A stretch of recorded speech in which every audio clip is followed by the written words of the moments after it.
Okay, April Fool's Day. This is the meeting of the City of San Diego Commission on Police Practices Ad Hoc Transition Planning Committee meeting of April the 1st, 2022. And this is actually a meeting. Present are myself, Doug Case as chair, Diana Dent, a committee member. We have Katie Evandetti from Women Occupy, who is our liaison with San Diegans for Justice. We have our executive assistant, Elena Conde, and our interim executive director, Charmaine Mosley. And if you can go ahead and put the agenda up. And is there any public comment? No public comment received. Okay. And so I'm going to go through this fairly quickly because I think we probably want more people present for acting on any of these items. But on the updates, nothing really new on the budget process since last week. The staffing process, so we have begun, or our executive search firm has begun doing the interviews with the various stakeholders that were identified by Patrick and then Charmaine, and added some other people from various community organizations to get their input on what they would like to see in terms of what they'd like to see in the new deputy executive director in terms of qualifications, experience, et cetera. And so that is underway and on schedule so far. The implementation ordinance, Charmaine gave me, which I'm reviewing right now, and I do have a couple of comments, Charmaine, so maybe after we finish this meeting, we can stay on and I can go over those. The memo to the PSNLN regarding the amendment to the standard operating procedures. This is the one that will allow us to weigh in on officer involved shooting and in custody death cases before the 1-year deadline. Office space, so we got an email from Karen Johnson from DREAM, which is the Department of Real Estate and Airport Authority, or Real Estate Assets, I guess. Right. And identified is it 2 or 3 additional buildings downtown, and she's still in the process of doing some investigation there, but she invited Brandon, me, and Charmaine to look at those spaces if it looks like they're viable, and so that may happen in the upcoming week. Nothing new in the standing rules and community outreach. Really, all that's involved there is the interviews with our search firm. The legal counsel contract is scheduled for city council approval on Tuesday at 10 a.m. and that is on consent. But Charmaine is planning on attending. I'll either attend or Charmaine will text me if it gets pulled from consent so that we can be there to discuss it. So hopefully that will not be an issue. And we have not had any meetings with the mayor or city council members since our last round prior to the implementation ordinance. And I see Kate has her hand up. Yeah, I have a question about the meetings with the mayor, and I can't remember if this came up in your conversation about your meetings with the mayor and with Matt. But I think the CPP said that you wanted to be involved in the meet and confer process. And I was wondering if you've made any steps toward that. I can tell you on behalf of Women Occupy that we have contacted Matt Y at the mayor's office, and we also reached out to Ms. Barrett, who was here with HR, and nobody has responded to us yet. So I don't know if you've made any initiated any contact to try to be involved in that. We did initiate contact with the mayor's office, Matthew Y, and also I believe it's HR, the representatives in HR. I haven't heard anything yet. I will circle back with both and then let you know. Okay, thank you. Yes, I mean, we did that. We did bring it up in the meeting with the mayor, and Matt Y was at that meeting. And so, yeah, that'd be good, Charmaine. And they were going to follow up with the employee relations person. I forget the person's name. And so maybe you can check with Matt to see if they've done anything. Okay, and then our unfinished business, actually both items there are items that are basically placeholders until we're going to begin working on the standard operating procedures for investigations. Hopefully next week after we can bring our outside legal counsel to the meeting. So assuming that everything goes smoothly on Tuesday and the contract is approved, Charmaine is going to then send him did you already let him know about the meeting on next Friday, Charmaine? Yes, I informed him. Okay, and so in preparation for that meeting, she's going to send him the list that we developed, or primarily the list that I developed with your input for the outline of the investigation procedures. And so we were going to discuss that with him and discuss basically the process of developing those. And then the second is the continuing item of our review of the police department's compliance with the various state, federal, and local reporting requirements. Brandon is working on compiling that list of requirements, but our plan is to have that primarily be a staff function. And it would be something that would either be assigned most likely to the performance auditor, I would guess, once we have that person on board. It, You say something, Charmaine? yes, I was just thinking, there are other agencies that also hire compliance officers for this. So we should keep that in mind as well. And then in terms of new business, one of them was the item that had been recommended by Kate a couple of weeks ago. And that is the discussion of well, I think as everybody here is aware, when the city council approved the implementation ordinance to move on to meet and confer, they made an amendment. And I don't recall the exact wording, although it's attached to our agenda further down. It basically says that a person convicted of a violent crime against a government official or employee or official, so it could be an employee or elected official, etc., would be ineligible to serve on the commission. People have expressed some concerns about that, A, because it is somewhat vague, and B, it seems to be putting that into a separate category, whereas all other felonies, and this would not, by the way, would not necessarily have to be a felony, because sometimes those crimes are prosecuted as misdemeanors, like for example 69 PC, which is often used to cite people who have been involved in a scuffle with police officers, can be charged as either a misdemeanor or felony, and usually it is a misdemeanor, so that's not really clear. And anyway, so we discussed that at a previous meeting, and there also was concern that it was added after the end of community input, and there was no discussion of that issue during the public comment period, because I don't think anybody was anticipating that it was going to be brought forward, and it wasn't an idea that flowed from the community. And so the request was that the commission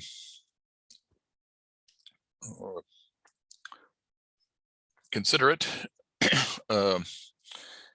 and the plan was to vote to put it on the agenda, but we don't have enough people to take a vote. But I don't think there's any objection to putting it on the agenda for our April meeting, which would be what, April the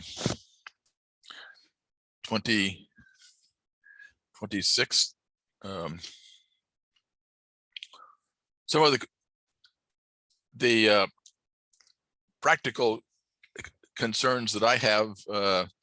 One is I don't want to further delay the implementation ordinance, and I want to get clarification of whether or not if the city council were to amend it after it comes back from meet and confer, whether it have to go back to meet and confer. And this would likely be an issue that the POA would have an opinion on and would want to weigh in on. And so having a clarification of whether or not this were to be amended would require that it go back to meet and confer, is something we need to have clarified. Then secondly is the political practicality. The amendment passed on a 6-3 vote after some significant discussion. I wouldn't say it was all that great of discussion, but several council members weighed in on that issue. And it's fairly rare for city council member to change their vote on an issue after they've already cast a vote. I'm not saying it never happens, because it does sometimes happen. But there may also be a benefit of raising the issue, even if it is likely to not result in any changes. Those are just some of my thoughts. And I'm sure that Kate has some opinions. She's the one who brought it forward. And so I'll call on Kate and then Diana, and then we can keep it on the agenda for next week, and hopefully we'll have a quorum. So Kate. Yeah, I have a very strong opinion about this, oddly enough. And you've kind of set out much of what I would say. The first thing is that this was brought up after all public comment had closed. So the community had absolutely no input. And that I think is a major political issue, and that we have to deal with the council members. It's clear to me that the two council members who brought it forward knew that they were going to bring this forward. It was already printed, was already ready to be up on the screen, was already to be discussed. So so that's a problem, but that's something we have to deal with them politically.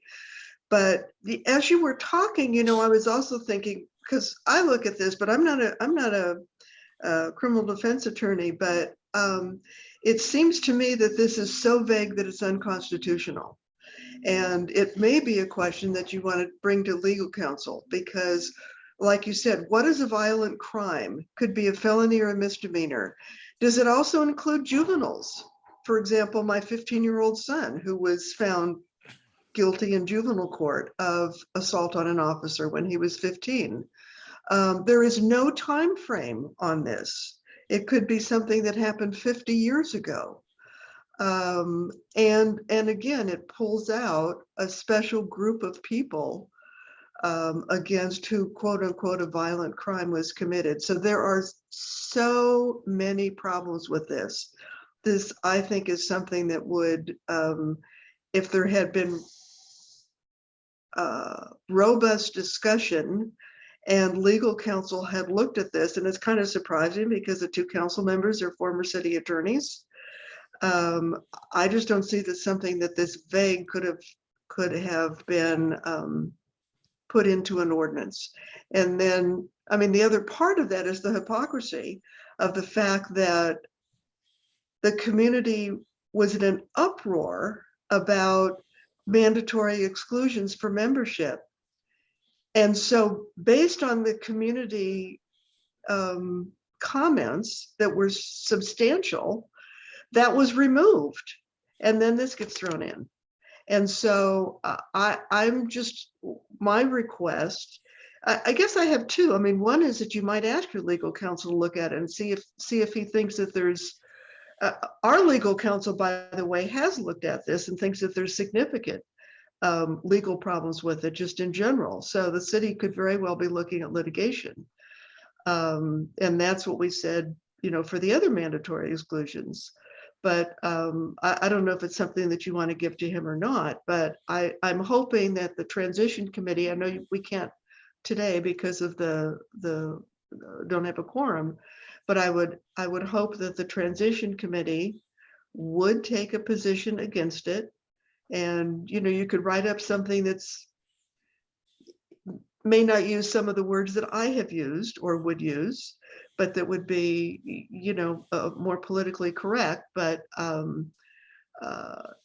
think just pointing out that the community is in extreme opposition to this, managed to get the mandatory exclusions out before that talked about, you know, violent felonies and misdemeanors and sex crimes and, you know, all that kind of stuff. And now all of a sudden we have a mandatory exclusion for a quote violent crime against a government employee. And it just is not okay with the community. So I would hope that the transition committee would take a position. I can't remember exactly if you actually take a position or just put it on the agenda for the next open session meeting, but that's my request. Okay. And we could do both, and we had the ability to do both. We can sometimes. Yeah, I mean, I things on the understand agenda that or- there's, well, I understand that your position, that the CPPs probably have to, you know, tiptoe a little bit more cautiously politically than community groups do. But I think that it's important to know that there's probably a uniform opposition to this and outside the POA and maybe outside the city attorney's office. But as far as the community goes, and this is a community organization, and it's supposed to be a community voice, there is the city will hear about it. And I guess the question of delay is an interesting question, but it seems to me, and I don't know the answer to that, maybe the new council would know, your council would know, because he knows more about labor than I do. But if something comes out of the meet and confer, and then at the next city council meeting, this particular provision is removed, I frankly don't see how that would be subject to a meet and confer, because removing it doesn't affect the conditions of employment. So that the POA takes a very broad perspective about what they're entitled to argue about in a meet and confer, but it's really only supposed to be about the terms and conditions of employment, discipline, that sort of thing. And so I think it's a real iffy question about whether they can even have a position on qualifications for membership. So anyway, that's just some of my comments. Okay, and Diana, do you want to weigh in? Yes, I agree with Kate. I think having this, you know, amended at the very end after the voting had taken place was, you know, in the spirit of the law, not compliant with what we were asking for. And so again, and like Kate said, it's so vague, you know, it could be almost anything, you know. So yes, I really think that we should push forward and say, you know, this is something that would have, you know, the community is certainly going to be up in uproar about. So I agree. Let's do whatever we can to get that removed from the ordinance and see how that works. Okay, so we'll continue this item next week. In the meantime, maybe two things. Charmaine, can you also send Dwayne that amended language? And it's on that document in the agenda, so it's on that page that has the amendments that were made at the city council meeting. And let him know that that's an item we're going to be discussing. He doesn't have to do any legal research on it, but you know, his off of the cuff, you know, thoughts about it would be helpful to us. And so just let him know that's going to be a topic of discussion, and maybe give him a little bit of background that this was added after public comment at the city council meeting, and we have some concerns about it. And then secondly, if you could maybe check with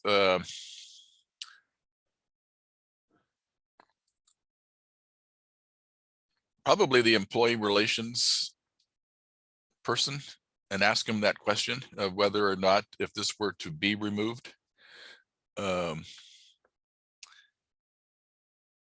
or maybe a more general question, if any changes are made after the implementation ordinance that comes back from me to confer, and if it makes a difference whether you're adding something or deleting something.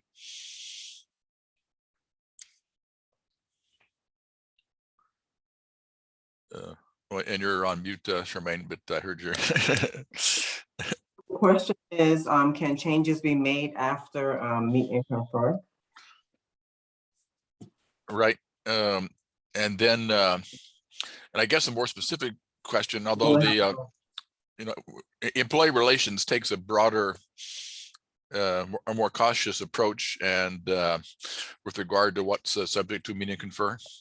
And so I guess the issue was whether qualifications to serve, whether changes are made to the qualifications to serve on the commission would be something that would require an additional meet and confer. Okay.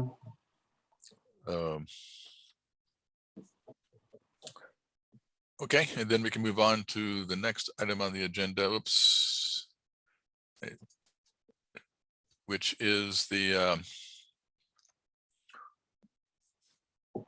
discussion of models for case review. And this is something that Charmaine and I had a discussion on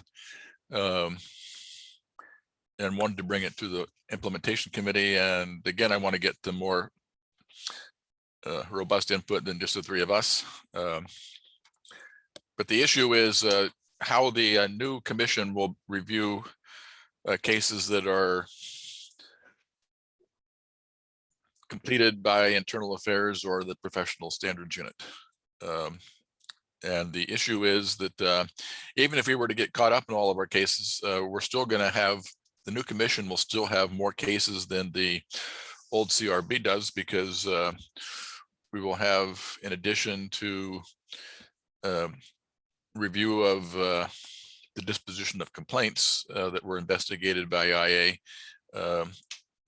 we would have the review of the resolution of all investigations involving misconduct. And so that also includes internal investigations as well as complaint initiated investigations, which would be a significant increase. I don't think we ever got the numbers, but I think it would be probably a 30 or 40% increase in the caseload alone. And this is in addition to all the other duties of the new commission that either did not exist in the CRB or are far more robust with the new commission. And our model in San Diego is much more time intensive of volunteers than any other model that I've seen in the country, in terms of the amount of time that we spend as volunteers looking at cases and writing up reports and so forth. As a general rule, I think most review boards have a model that is somewhat comparable to CLRB, although CLRB is looking at investigation reports as opposed to IA investigation reports. But in most cases, the volunteers are looking at a report that is prepared by staff and then ask staff questions and perhaps reviews, background materials for the staff recommendations and then votes on the staff recommendations.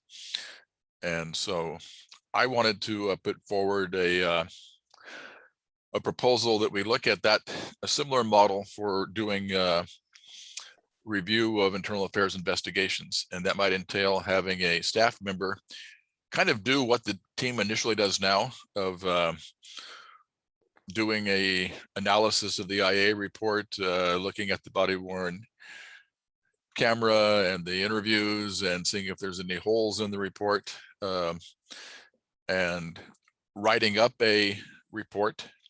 And then at that point in time, giving it to a team so that the all the legwork is done, and then the team can, there are many cases, just like the cases that come before the commission, where they're kind of cut and dry, and it would not take a lot of time for the team to agree and recommend to the full commission to agree. But if there's other situations where the team has further questions or they want to look at this, specific things themselves or whatever, they can instruct the investigator to, not the investigator, probably, well, I guess we have to decide who's going to be doing it, but would instruct the staff person to, to amend the report or do further research and so forth. But basically putting the time intensive work on the staff and having just the higher level determinations be the responsibility of the volunteers. And this would probably require more staff. It could be done by an investigator, or it could be done by another category of person. An investigator would obviously have the skills because an investigator would have the ability to determine the quality and thoroughness and conclusions of another investigator. But it might also be something that a policy analyst could do, or we could have a different category of person. However, regardless of which staff person did it, our current staffing model did not take into account that additional expectation of staff. And so if there is a agreement that we ought to be putting more of a burden with regard to the review function on staff than on volunteers, then in our budgets, not for the upcoming year, but in years moving forward, we'll probably need to include additional staff to do that. And then I guess another consideration is we decided to leave, to the new commission once they are seated, what their procedures are going to be. And so we could just punt it to them, but if we're planning ahead for budget considerations, if we're looking at requiring more staff, we may want to make some of those determinations now, or at least make some of those recommendations now. And so there's a lot of things that we are going to be making recommendations to the new commission on, but of course it'll be up to them to decide how to move forward. But we've had lots of discussion on ways to deal with the amount of time that it takes to be on the commission, and the restrictions that then places on who is able to serve on the commission, not in terms of meeting the qualifications, but being able to have the time to put in. Because we're going to be increasing the caseload and we're going to be expecting our volunteer commissioners to do 40 to 50 hours of work per month. That is going to make a lot of individuals who don't have flexibility in their jobs, et cetera, to be able to serve. And so that's one possible solution, which obviously I think makes some sense, so I wouldn't bring it up. But and again, we're not going to make a decision today, but I would like to get some initial feedback from Kate and Diana. Just a quick question on, you said of course our process is a little bit longer than other processes around the country. So looking at some of those models, what can we glean from them? Because I've looked at the clerk model. And so my question on that is, if we're going to have more paid staff, and so the idea of the training for that, for whatever process we decide we're going to do. So what are some of the other models that's around the country? So I know I haven't really looked into that. So what are some of the other models that we might review? Well, Charmaine, do you want to talk about what the model was in Albany? I can talk about Albany, but then I want to also mention California, because we know San Francisco has a huge, robust oversight. And they have also the inspector generals. They have like different entities within oversight, right? So the same goes for Oakland. I think that, you know, as we're thinking about hiring staff, it's going to lead to a larger oversight within the city of San Diego. But like these oversight models, they entail also LA. LA also has, you know, oversight that has like maybe like 2 or 3 entities within it. So this is something that I think that we might have to seek outside counsel advice on, just because of the charter and also actually just because of the charter and how it's directing the commission to do certain things. So And we can ask the council that, but the charter doesn't necessarily say who does it. It just says that the commission is responsible for it. And so obviously the commissioners don't do the investigations. but there's specific language as to the investigators and us hiring independent investigators to do investigations. So there's language that's in there. So that's why I'm saying that we should probably recommend that our outside counsel look at it. Okay. I will say too that some of the models you were talking about in terms of San Francisco and Oakland, their commission actually investigates all complaints. And that was something that we specifically in the model in San Diego, and part of the reason. What? That's incorrect. Their commission provides oversight over the investigations, but there's a separate department that does the investigations, and there's a lead person that's over that department. The same goes for Oakland. Okay, but those are they don't have the responsibility like this commission has. okay, and so it's a different model there, and actually it's a 2-agency model, but I guess the point is that the investigations are not internal by internal affairs. They're done. There is a independent investigation of all complaints in both in San Francisco and Oakland. Yes.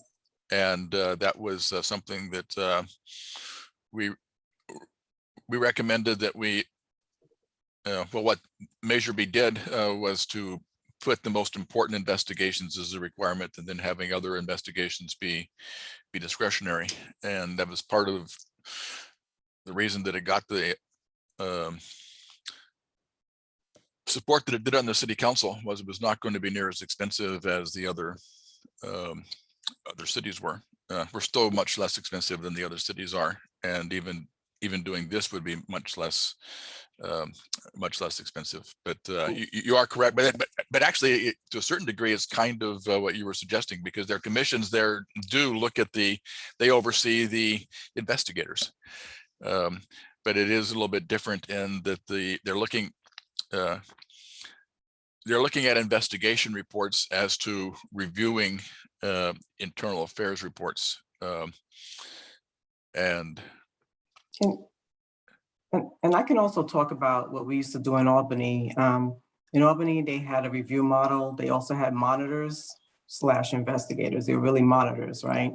Who would go into internal affairs or Office of Professional Standards and review the entire case file. They also participated in the interviews of witnesses along with Office of Professional Standards. And, you know, they would create a report, and that report would be given to the review board.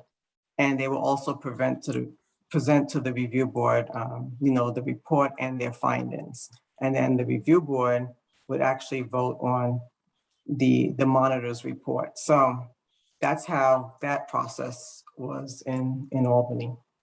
I think that's exactly the process that I'm recommending, is that, you know,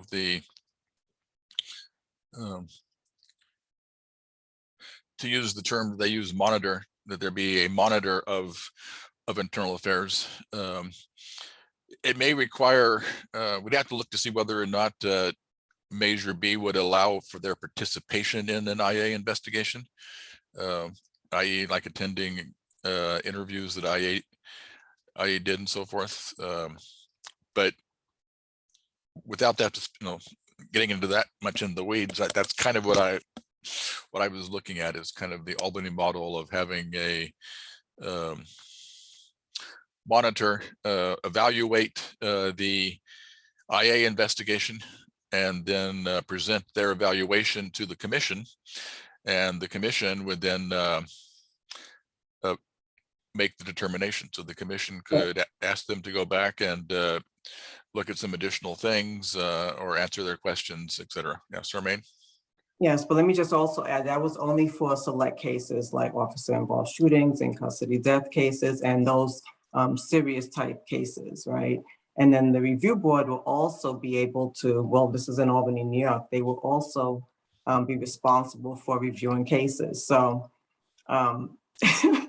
it was a hybrid, but it was something that worked, and it might have changed since I left with all of the changes that's going in oversight. So.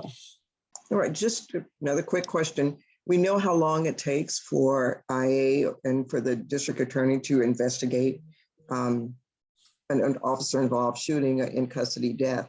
And so when we take on that responsibility, our portion in the CPP, I mean, how do we see that investigation going? And if the investigators are involved in that work of, investigating the death or the in custody death, what is our process in terms of time for this investigation to go forward?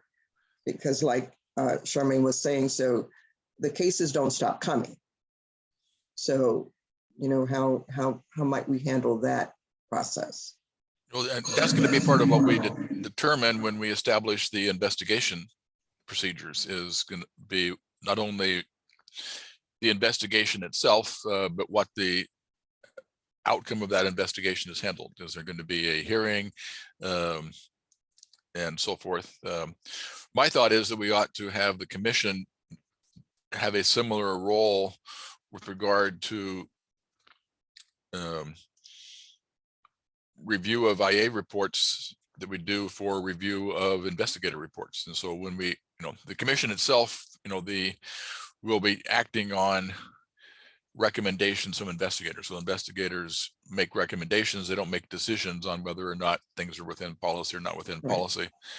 And so what I'm suggesting is, can we have a model for review that is similar to that, where we have a professional do all the evaluation, write the report, and then the role of the commission would be to ask questions, review evidence if needed, which is what CLRB does. I mean, CLRB sometimes looks at the body-worn cameras and so forth. It kind of depends on the complexity of the case. And as we know from our own experience, a lot of the cases that come before the commission in closed session, a lot of them are pretty clear cut, and there's no questions that are asked or no comments. There's others that there's considerable questions and considerable discussion of, and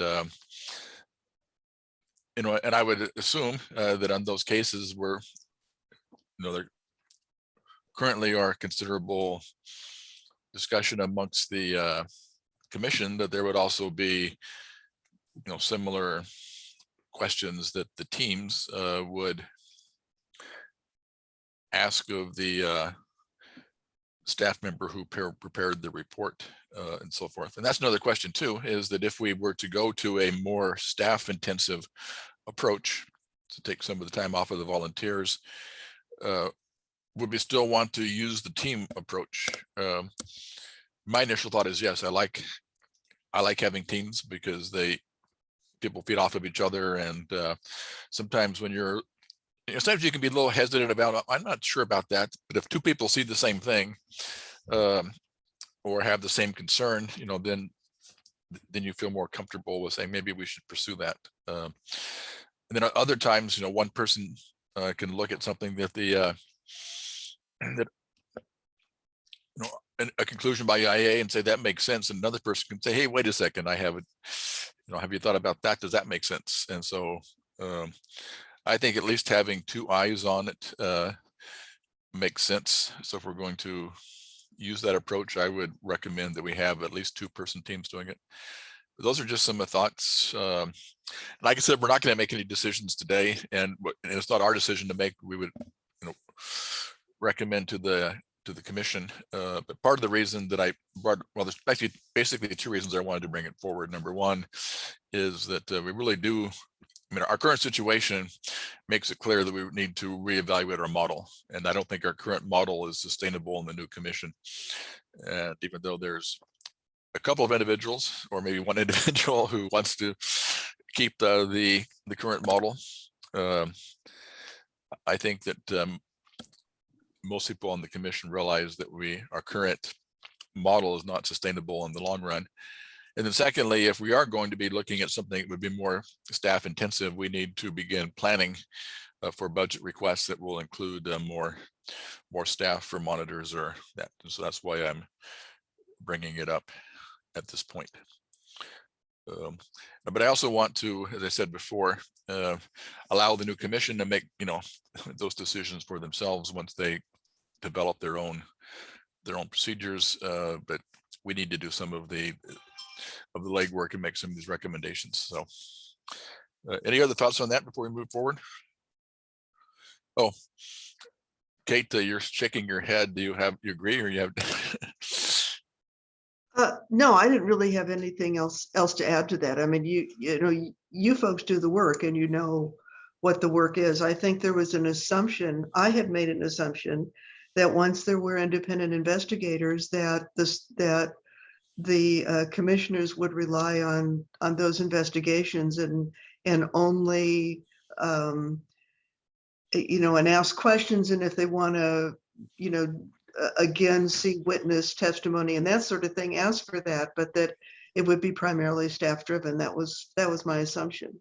Well, I think that is 100% true in terms of investigations. And so what the issue we're looking at here is not the investigations. The issue is the cases that we review and evaluate that we don't investigate. And so the new commission is a hybrid, which basically means we have double duty. We have the duty to review and evaluate all of what internal affairs does. And then we also have a duty to evaluate what our own independent investigators do. And so what I'm suggesting is that we use a somewhat similar model for reviewing and evaluating what IA has done that we're using with our own investigators, and that is relying on staff to give us recommendations that we ask about. That makes sense? Well, yeah, but I mean, you use the term investigators and then staff, so it's not.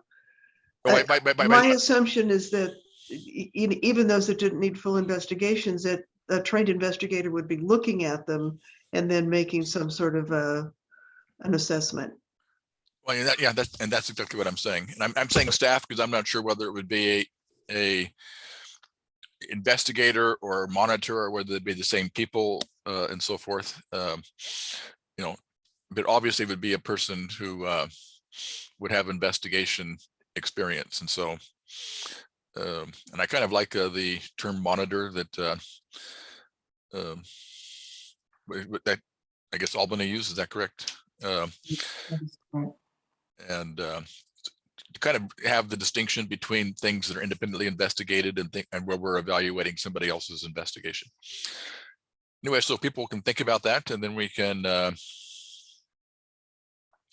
decide how we want to proceed next week, whether we want to bring a recommendation to the full commission, whether we want to have this same discussion at the full commission. I think it'd be worthwhile, and it might be worthwhile to have some of the community to weigh in too on their expectations.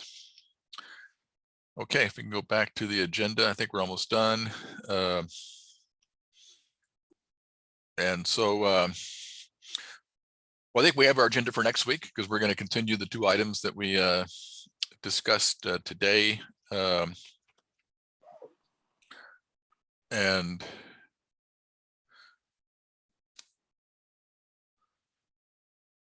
maybe in order, put item A today, the first one, and then what we have is new business as for, well, what we have listed as the agenda for next week is item B for next week, which would be introduction of our legal counsel, and then talking about the standard operating procedure for investigations, and then putting as C a further discussion of what we were just talking about, because we have a little bit more time on that.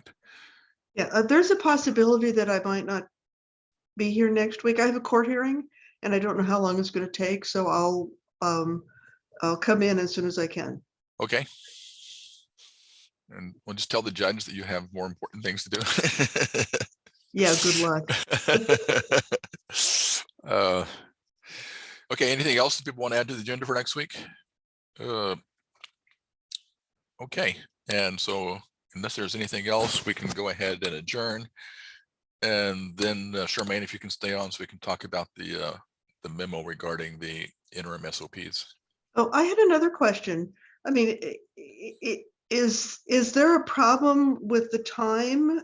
Is Brandon not going to be able to make these meetings at all because of his new employment?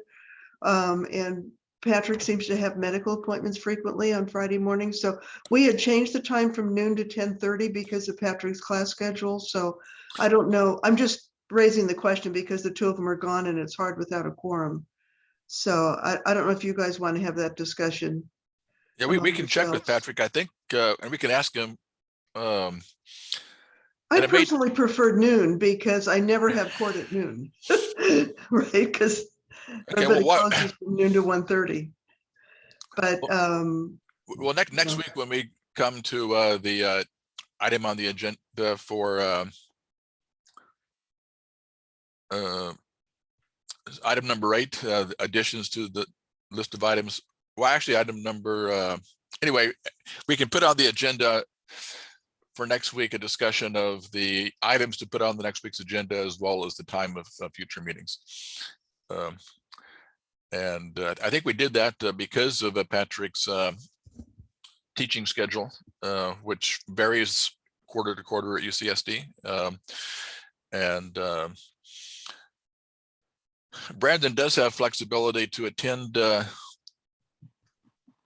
meetings now, but he does have obligations to his employer, so it's not quite as flexible as it was before. And we can also ask him, it may be easier for him to jump on a meeting during a lunch hour, for example, than in the morning. And so we can definitely discuss that next week. It doesn't make a lot of difference to me.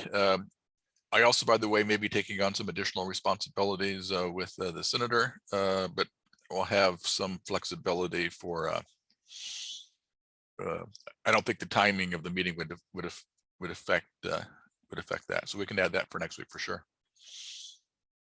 Lena, if you can make sure that's mentioned in the notes so that I can remember to put it on the agenda. Yes, I will. And I think that's it. So goodbye, everybody, and we'll see you next week, same time, same place, hopefully with Dwayne. Have a great weekend. Okay, and so Charmaine, what I was